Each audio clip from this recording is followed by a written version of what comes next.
నెలకొంది. కొందరు భారీగా విగ్రహాలు నెలకొల్పి ప్రతిష్టాత్మకంగా చవితిని నిర్వహిస్తూ ఉంటారు. మరికొందరు ఈ పండుగ ద్వారా సందేశాలిస్తూ ప్రజలకు అవగాహన కల్పిస్తూ ఉంటారు.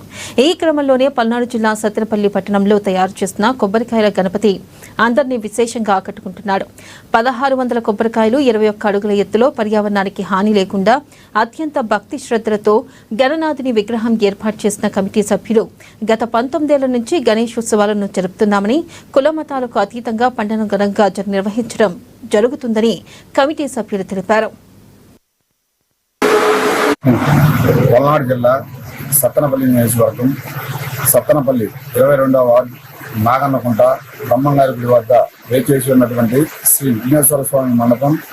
ఈ మండపం ఈ సంవత్సరం ప్రతిఫల వినాయకుడు అనేది కొబ్బరికాయలతో నిర్మించడం జరిగింది.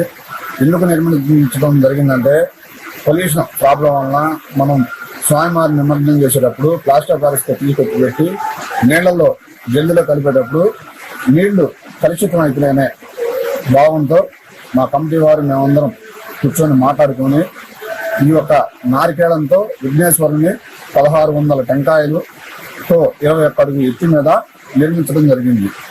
అదేవిధంగా 9 రోజులు స్వామివారికి కైంకర్యాలు జరుగుతాయి. ఒక్కొక్క రోజు ఒక్కొక్క